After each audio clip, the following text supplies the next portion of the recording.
Gabri big boss വീട്ടിൽ നിന്ന് പുറത്തിറങ്ങുന്ന നിമിഷം മുതൽ ജാസ്മിന്റെ ഗെയിം മാറുന്നതും ജാസ്മിനെതിരെ പലരും ഉപയോഗിക്കാൻ വച്ചിരുന്ന ആയുധങ്ങളൊക്കെ ഉരുക്കി പുതിയത് പണിയുന്നതൊക്കെ കാണാൻ വേണ്ടി കാത്തിരുന്ന് പ്രതീക്ഷയോടെ എപ്പിസോഡ് കാണാൻ ചെന്നപ്പോൾ ട്വിസ്റ്റ്, ഭീകര ട്വിസ്റ്റ്.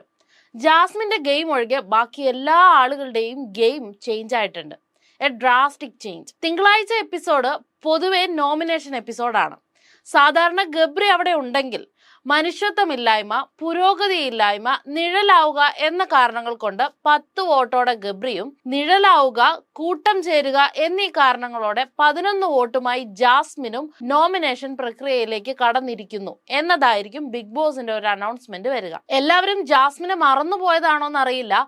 ആദ്യമായിട്ട് അധികാരമില്ലാത്ത ജാസ്മിൻ എവിക്ഷനിൽ വരാത്ത ഒരാഴ്ച. ജാസ്മിൻ തന്നെ അവിടെ സർപ്രൈസ്ഡ് ആയിപ്പോയി. ജാസ്മിൻ മാത്രമല്ല, വേറെ പലരും സർപ്രൈസ്ഡ് ആയി.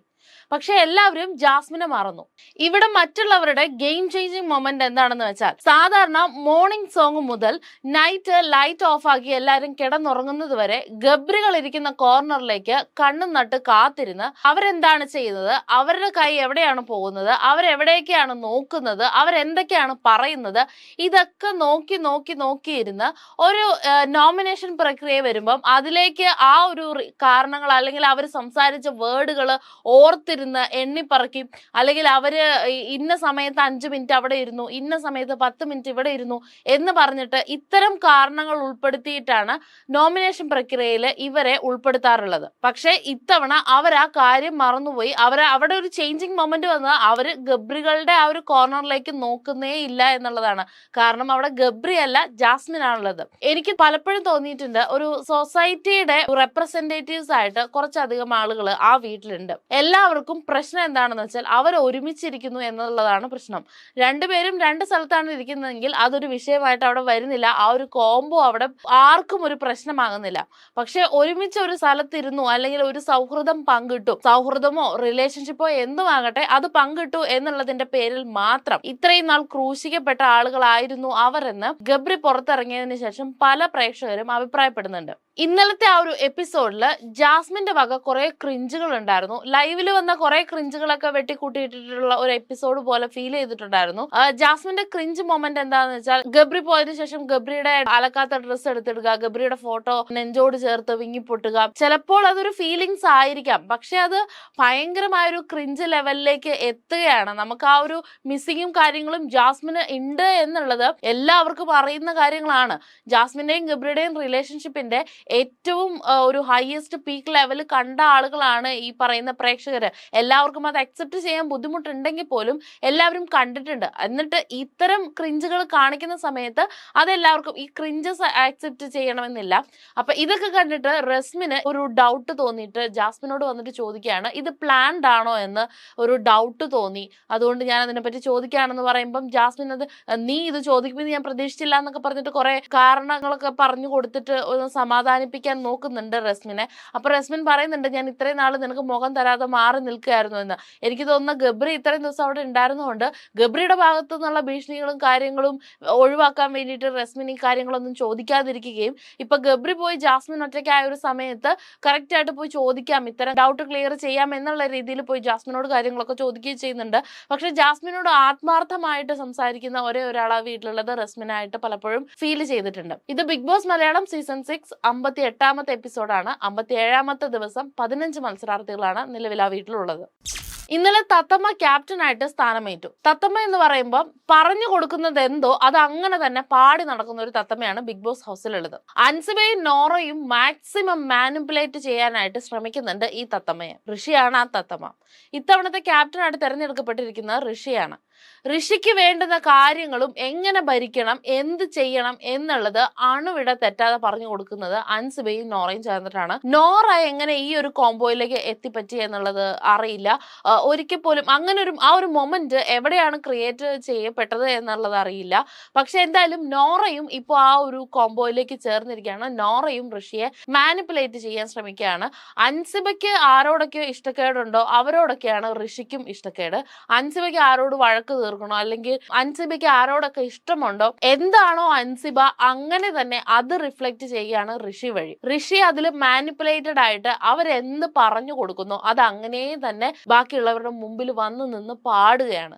അത് തന്നെയാണ് ഋഷി ചെയ്തുകൊണ്ടിരിക്കുന്നത്. സ്വന്തമായിട്ട് ഒരു നിലപാടുകളോ ഒരു തീരുമാനങ്ങളോ ഇങ്ങനെ ചെയ്യണം അങ്ങനെ ചെയ്യണം എന്നുള്ള ഒരു പ്ലാനിങ്ങുകളോ ഒന്നും തന്നെ ഋഷിയുടെ ഭാഗത്ത് നിന്ന് ഉണ്ടാവുന്നില്ല. അതൊരു നല്ല ക്യാപ്റ്റൻസി ആയിട്ട് തോന്നുന്നില്ല. ഇങ്ങനെയാണെങ്കിൽ ഇതിനപ്പുറം അൻസിബയ്ക്ക് ക്യാപ്റ്റൻ ആവുന്നതായിരുന്നു ബെറ്റർ എന്ന് തോന്നി. അതുപോലെ പവർ റൂമിലേക്ക് കയറി ചെന്നതിന് ശേഷം ഒരു 2 സെക്കൻഡ് ഗ്യാപ്പ് പോലും കൊടുക്കാതെ അൻസിബയുടെ ഉള്ളിലെ ഗെയിം എന്താണെന്നും അൻസിബ എന്താണെന്നും നല്ല രീതിയിൽ എക്സ്പോസ്ഡ് ആവുന്നുണ്ട് ഈ ഒരു പവർ റൂമിലേക്ക് കയറിയതിനു ശേഷം. ഇതുവരെ ഉണ്ടായിരുന്ന അല്ലെങ്കിൽ കണ്ടുകൊണ്ടിരുന്ന ജസ്റ്റ് ഒരു അവിടെ ഇവിടെ മാറിയിരുന്ന പരദൂഷണം പറയുന്ന ഒരു അൻസിബനെയാണ് കണ്ടുകൊണ്ടിരുന്നതെങ്കിൽ ഇപ്പോൾ കൃത്യമായി കുത്തിത്തിരിപ്പുണ്ടാക്കുന്ന ഒരു അൻസിബയെ പ്രേക്ഷകരുടെ മുമ്പിലേക്ക് എക്സ്പോസ്ഡ് ആവുകയാണ് ഈ ഒരു പവർ റൂമിൽ വന്നതിന് ശേഷം.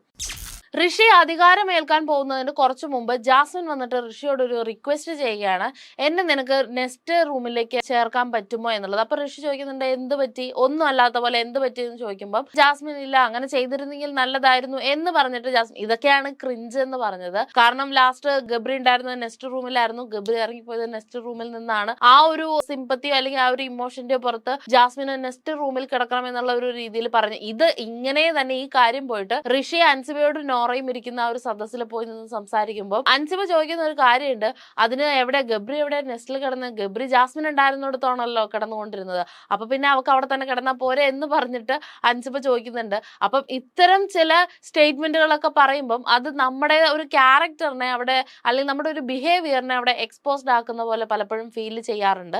അപ്പൊ ഈ ഒരു ഋഷി അധികാരമേൽക്കുന്ന ആ ഒരു സമയത്ത് ബിഗ് ബോസിന്റേതായ ഭാഷയിൽ ഋഷിക്കിട്ട് ഒരു കൊത്തു കൊടുക്കുന്നുണ്ട്. ബിഗ് ബോസ് പറയുന്നതിന്റെ പൊരുൾ ഇത്രേ ഉണ്ടായിരുന്നുള്ളൂ, മൊത്തത്തിൽ മോശം പെർഫോമൻസ് കാഴ്ചവെക്കുന്ന താങ്കൾ ഇടയ്ക്കിടയ്ക്ക് നല്ല പെർഫോമൻസ് കാഴ്ചവെക്കാറുണ്ട്. അപ്പൊ ആ ഒരു നല്ല പെർഫോമൻസ് ഈ ഒരു ക്യാപ്റ്റൻസി വഴി ഞങ്ങൾക്ക് കാണാൻ പറ്റുമെന്ന് വിശ്വസിക്കുന്നു എന്നുള്ളതാണ് പറയുന്നത്. അതായത് ഋഷി മൊത്തത്തിൽ അത്ര നല്ല ഒരു ഗെയിമർ അല്ല എന്നുള്ളത് ഇൻഡയറക്റ്റ് ആയിട്ട് ബിഗ് ബോസ് തന്നെ പറഞ്ഞ പോലെ ഫീൽ ചെയ്തു. കാരണം ബിഗ് ബോസിനൊക്കെ തോന്നിക്കാണും ഇപ്പൊ ഇത്രയും എപ്പിസോഡൊക്കെ 57ാമത്തെ എപ്പിസോഡൊക്കെ ആയി മത്സരാർത്ഥികളോട് ഇനി ഈ ഒരു ലൈനിൽ പോയിട്ട് കാര്യമില്ല, അവരെന്താണെന്ന് അവർക്ക് നമ്മൾ തന്നെ ഇൻഡയറക്റ്റ് ആയിട്ട് പറഞ്ഞു കൊടുത്തില്ലേ, അവരത് മനസ്സിലാക്കില്ല എന്നുള്ളൊരു തോന്നൽ വന്നിട്ടാണോ എന്ന് അറിയില്ല. പലപ്പോഴായിട്ട് ബിഗ് ബോസ് ഇപ്പം ഇത്തരത്തിലുള്ള കുറച്ച് സ്റ്റേറ്റ്മെന്റുകളൊക്കെ പറഞ്ഞുകൊണ്ടിരിക്കുന്നുണ്ട്. അപ്പം ഋഷിയുടെ പ്ലാൻ എന്തായിരുന്നു എന്നും ഋഷി അൻസിബ നോറ ആ ഒരു കൂട്ടുകെട്ടിൽ വന്ന ഒരു പ്ലാൻ എന്താണെന്ന് കൃത്യമായിട്ട് വാച്ച് ചെയ്തുകൊണ്ടിരിക്കുന്ന ഒരാളാണല്ലോ ബിഗ് ബോസ്.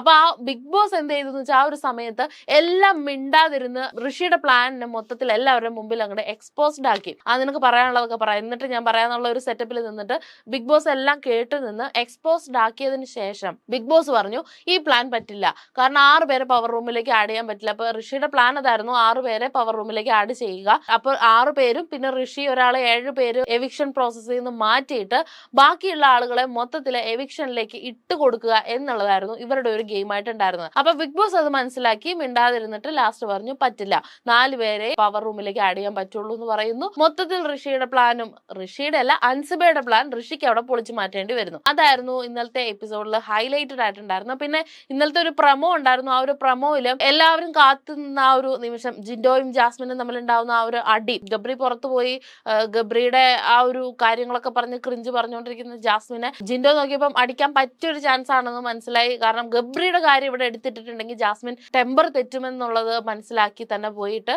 ജിൻഡോ കുറെ കാര്യങ്ങൾ ജാസ്മിനോട് പറയാണ്. കുറെ ആളുകൾ ചോദിക്കുന്നുണ്ട് ജാസ്മിൻ ജിൻഡോയോട് സംസാരിച്ച രീതി, കാരണം 23 വയസ്സുള്ള ജാസ്മിൻ അത്ര പ്രായമുള്ള ജിൻഡോയോട് അങ്ങനെ അത്ര മോശമായിട്ട് എന്തിന് സംസാരിച്ചു എന്നൊക്കെ പറഞ്ഞിട്ട് ചോദിക്കുന്നുണ്ട്. ആക്ച്വലി അവിടെ ഒരു കാര്യം മനസ്സിലാക്കേണ്ടത്, നമ്മൾ റെസ്പെക്ട് കൊടുത്ത് വാങ്ങുക എന്ന് പറയുന്ന ഒരു സംഭവമുണ്ട്.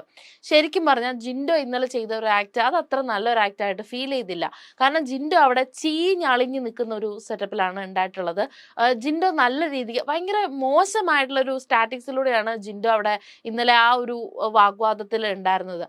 അപ്പം ആ ഒരു സമയത്ത് ജിൻഡോ പറയുന്ന കുറെ കാര്യങ്ങളൊക്കെ ആണെങ്കിലും അത് ഭയങ്കര മോശമായിട്ടാണ്. ഒരാളുടെ ആ ഒരു ഇമോഷനെ വല്ലാതെ ഇത്രത്തോളം ഹേർട്ട് ചെയ്യുന്ന രീതിയിൽ ഒരാൾക്ക് എങ്ങനെ പറയാൻ പറ്റും എന്നുള്ളത്, എത്ര ഗെയിമാന്ന് പറഞ്ഞാലും നമ്മുടെ ആ ഒരു മനസാക്ഷിയുടെ ലെവൽ ഉണ്ടല്ലോ. അപ്പം ജിൻഡോ അത് അത്രത്തോളം സ്വയം ചീഞ്ഞളിഞ്ഞ് അവിടെ നിന്നിട്ട് പറയാണ്. പക്ഷെ ജാസ്മിൻ ചെയ്തതും മോശമാണ്. ജാസ്മിൻ റെസ്പെക്ട് കൊടുത്തില്ല എന്ന് പറയുന്നതല്ല മോശം, ജാസ്മിൻ ജിൻഡോയുടെ അതേ ഒരു തരത്തിലേക്ക് ഇറങ്ങി വന്ന് ജിൻഡോയോട് സംസാരിക്കുകയാണ്. ഇപ്പം ജിൻഡോ അവിടെ നിന്ന് ഇട്ട് കൊടുത്ത് വാങ്ങിയതാണ് ജാസ്മിന്റെ കയ്യിൽ നിന്ന്. ജാസ്മിൻ ആയിട്ട് ഇട്ട് കൊടുത്തതായിട്ട് തോന്നിയിട്ടില്ല. എപ്പിസോഡിൽ അങ്ങനെ ഫീൽ ചെയ്യുമ്പോഴും ലൈവ് കണ്ടപ്പോൾ മനസ്സിലായിട്ടുണ്ട് അത് ജാസ്മിൻ ഇട്ട് കൊടുത്തല്ല, ജിൻഡോ ഇട്ട് കൊടുത്ത് വാങ്ങിയ സംഭവമാണ്. അപ്പൊ ജാസ്മിൻ ഇങ്ങനെ പറഞ്ഞുകൊണ്ടേ ഇരുന്ന് ലാസ്റ്റ് ജിൻഡോയുടെ അതേ ആ ഒരു സ്റ്റാൻഡേർഡിലേക്ക് ഇറങ്ങി വന്നിട്ടാണ് ജാസ്മിൻ സംസാരിച്ചിട്ടുണ്ടായിരുന്നത്. അപ്പം അവിടെ ജാസ്മിനും ജിൻഡോയും മോശമാവുകയായിരുന്നു. അവിടെ ഒരാള് മോശമായി, ഫാൻസ് നോക്കുമ്പം ജിൻഡോ ഭയങ്കര ഇതായിട്ട് ജാസ്മിനെതിരെ തിരിച്ചടിച്ചു, ജാസ്മിൻ അവിടെ അളിഞ്ഞു എന്നുള്ളതാണ്. പക്ഷെ ശരിക്കും മനസ്സിലാക്കിയിട്ടുണ്ടെങ്കിൽ രണ്ടുപേരും വളരെ മോശമായിട്ടുള്ള ഒരു സിറ്റുവേഷനിൽ തന്നെയാണ് ഇന്നലെ ആ ഒരു വാഗ്വാദത്തിൽ നടന്നിട്ടുണ്ടായിരുന്നത്. പിന്നെ എന്തായാലും എവിക്ഷൻ പ്രോസസ്സിലേക്കൊക്കെ വന്നു കഴിഞ്ഞപ്പം ശ്രീരേഖ, അപ്സര, ശ്രീതു, ജിൻഡോ, സിജോ, നന്ദന, അർജുൻ ഇവരൊക്കെയാണ് ഈ ആഴ്ചത്തെ ഒരു എവിക്ഷൻ പ്രോസസ്സിൽ ഉണ്ടായിരുന്നത്. ജാസ്മിനെ എല്ലാവരും കൂടെ ഒഴിവാക്കിയപ്പം ജാസ്മിൻ ആകെ സർപ്രൈസ്ഡ് ആയിപ്പോയോ, എന്നെ എല്ലാവരും മറന്നുപോയോ എന്നുള്ള തരത്തിൽ അർജുനും ജാസ്മിനൊക്കെ അവിടെ നിന്ന് സംസാരിക്കുന്നുണ്ടായിരുന്നു. പിന്നെ അതിനുശേഷം ബിഗ് ബോസ് ഹോട്ടൽ, എല്ലാ സീസണിലും ബിഗ് ബോസിന്റെ ഒരു ക്ലാസിക് ഗെയിം ആണത് ബിഗ് ബോസ് ഹോട്ടൽ. ആ ഒരു ഗെയിം ഇപ്പം നാളെ മുതൽ സ്റ്റാർട്ട് ആവാൻ പോവാണെന്നുള്ള തരത്തിൽ. അപ്പം ആ ഒരു ഗെയിമിൽ ബിഗ് ബോസ് എല്ലാ തവണത്തെ പോലെ തന്നെ ബിഗ് ബോസ് ഹോട്ടലിലേക്ക് ഇന്ന പോസ്റ്റിലേക്ക് ആള് ആവശ്യമുണ്ട്. അപ്പൊ അതിനുള്ള റെസ്യൂമെയും കാര്യങ്ങളൊക്കെ ആയിട്ട് ഇന്റർവ്യൂവിന് പങ്കെടുക്കുക എന്നുള്ള തരത്തിലുള്ള അനൗൺസ്മെന്റുകൾ വന്നിട്ടുണ്ടായിരുന്നു. അതിനുശേഷം ഏഷ്യാനെറ്റിന്റെ ഒരു പ്രൊമോ വന്നിട്ടുണ്ട്. ആ പ്രൊമോയില് ബിഗ് ബോസിന്റെ ഫസ്റ്റ് സീസണിന്റെ വിന്നറായ സാബു ബിഗ് ബോസ് ഹോട്ടലിലേക്ക് ഗസ്റ്റ് ആയിട്ട് വരുന്ന പോലെ കാണിക്കുന്നുണ്ട്. അപ്പം എല്ലാ തവണയും അങ്ങനെയാണ്, ബിഗ് ബോസ് ഹോട്ടലിലേക്ക് ഏതെങ്കിലും മുൻ മത്സരാർത്ഥികളായാലും 2-3 പേര് ഗസ്റ്റ് ആയിട്ട് വരികയും അതങ്ങനെ പോവുകയൊക്കെ ചെയ്യുന്നുണ്ടായിരുന്നു. അപ്പം ആ ഒരു ഇതില് സാബു ആണ് ഇത്തവണ ഗസ്റ്റ് ആയിട്ട് വന്നിട്ടുള്ളത്. ഒരു ചേഞ്ചിങ് ഫീൽ ചെയ്യുന്നു, ഒരു ഗെയിം ചേഞ്ചിങ് മൊമെന്റ് ഉണ്ടാകുമെന്ന് ഫീൽ ചെയ്യുന്നു. അപ്പൊ അത്തരത്തിലുള്ള കാര്യങ്ങൾക്കൊക്കെ വേണ്ടി വെയിറ്റ് ചെയ്തിരിക്കാം.